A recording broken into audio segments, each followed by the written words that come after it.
Alright guys, welcome back. So if you've been following along so far, I went ahead and had a pec major tendon reconstruction with a cadaver tendon allograft or augmentation to help repair it because my injury was a chronic injury. It was 4 years after the original injury before I actually went ahead and got the operation. So today I am actually 12 weeks post-op. So I actually went ahead and saw the PA and the surgeon today, which was kind of cool. They went ahead and took a look at everything. They both agreed that everything was looking pretty well. I can quickly show you the scar and such, and I'm going to go over some range of motion and such, and I'll let you know kind of what they said, and then as well as what I was seeing and what I've been doing as a clinician and a therapist now. I've been repairing this for or rehabbing this for myself.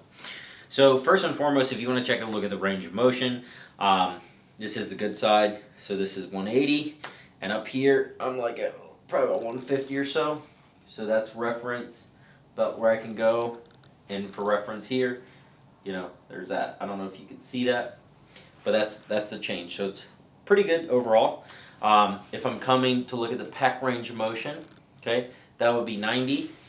And I'm here, like, as you can see, I got still like probably 10 degrees or so to go. Overall, as far as the motion, everything feels pretty good. I can come out, I can do all the things that I want naturally. I'm starting to be able to grab some stuff and actually hold my arm. Pretty surprising because in the last 5 weeks, probably 3 or 4, it just started feeling comfortable where I could actually lift my arm up, and let's say I had to grab, a plate out of the cupboard or something, I could actually do it without, it just kind of catching, if you will.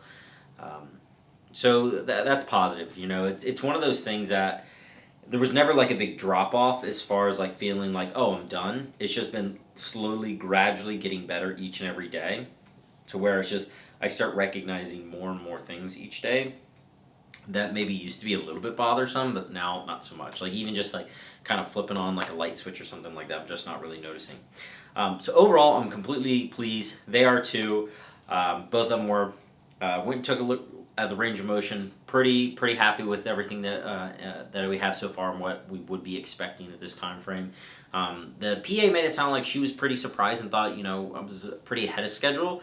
The surgeon was also pleased and felt that I was right where I would need to be for overall time frame. As far as me, I'm kind of like right there, what I would have considered and thought that I would be. As far as time frame and how much motion and such that I have.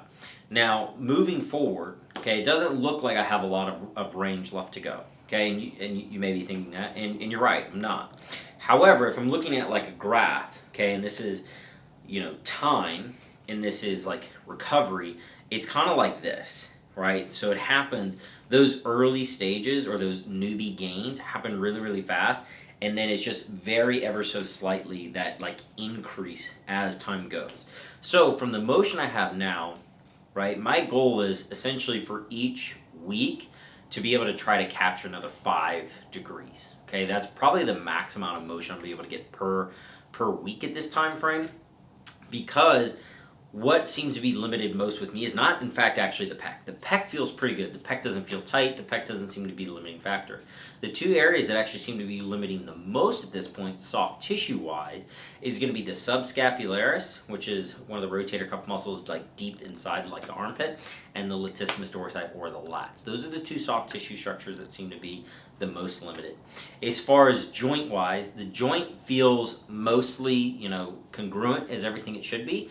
But it does feel a little bit anterior slid forward in the socket. So if this is, the socket, if you will, it's slid forward. And I'll give you another example. So if this is the front side, this is the back, the socket, like the arm, should kind of sit right here in the middle. And it seems like it's just a little slid forward. Okay, that's pretty common with a lot of shoulder injuries and such. Or even people with poor posture like this, where those muscles in the tight sort of pull it forward.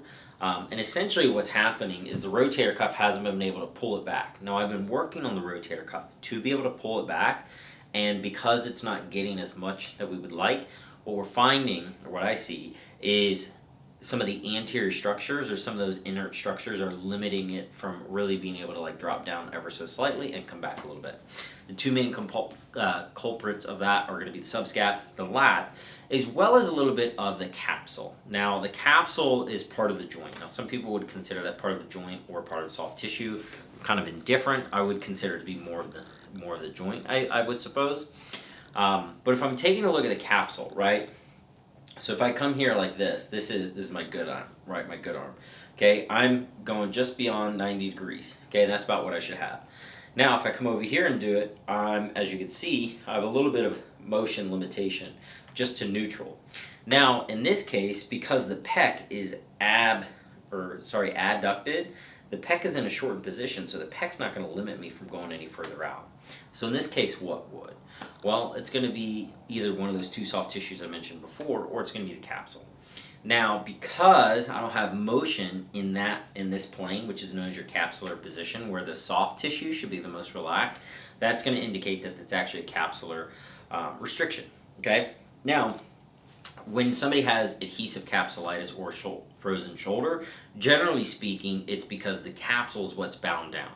Now, in my case, anybody who has limited motion for an extended period of time, that capsule is going to start to tighten up a little bit. I don't think I'm at any risk of adhesive capsulitis or frozen shoulder. It just happens to be the limitation where mine is at. Now, one thing that we do know when it comes to capsules, they do not respond well to fast changes in motion. They like what's known as creep, which is it's a low load over a long duration. That's what capsules generally like. Meaning, if this is as far as I can go, right, I give it just a little bit extra. Just a little bit. Okay, shouldn't have any discomfort or anything. So just a low load, so just a little bit, over a long period, right? As far as how long, generally speaking, we want to be about 2 minutes.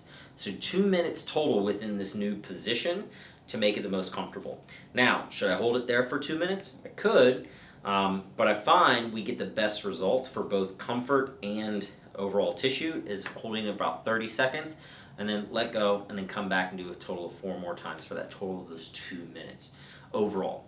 If we can go ahead and do that, then each subsequent time I should be able to go just ever so slightly a little bit further.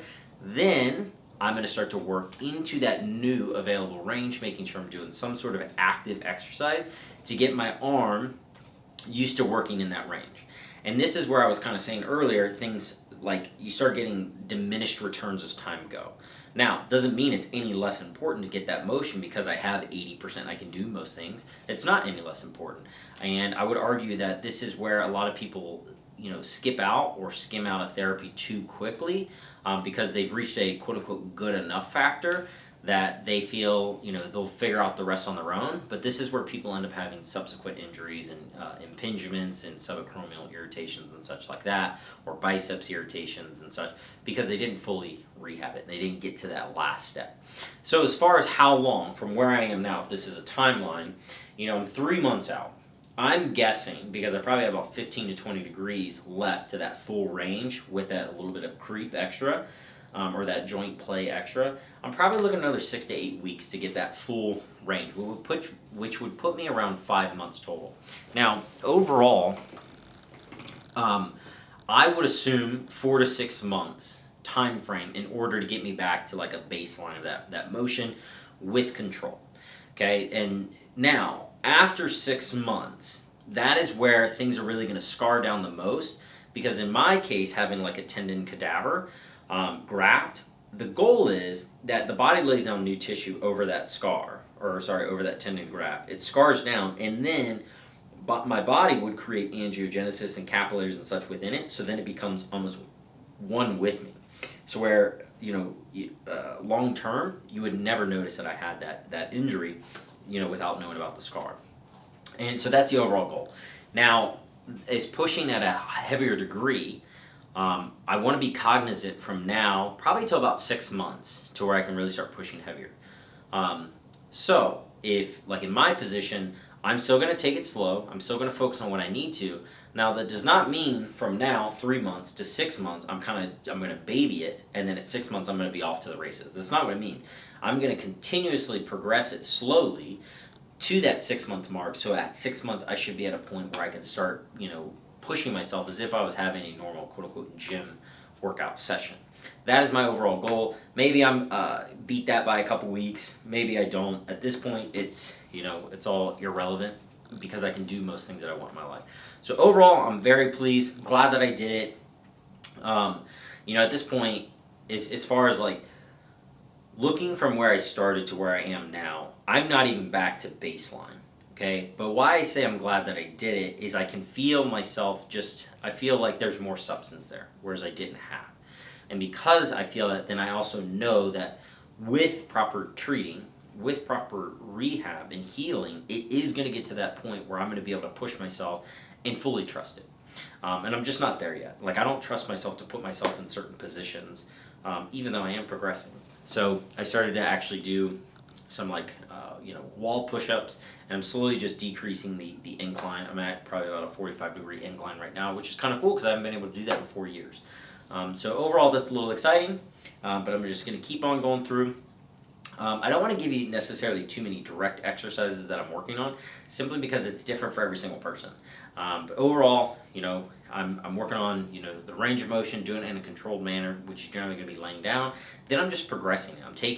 I'm getting a little bit of range of motion in a protected manner or a passive manner, and then I'm going to take it and try to work within that range, and I'm going to try to just strengthen it little by little. And the goal is, like I mentioned, if I can get another 5 degrees per week, I think I'm going to be in a great position that by 6 months post-op, which would put me in September, it's going to be nothing but a bad memory. And then, a year or two, I'm going to be glad that I did. And that's where I'm at right now. Overall, I'm pretty excited. I would highly recommend them.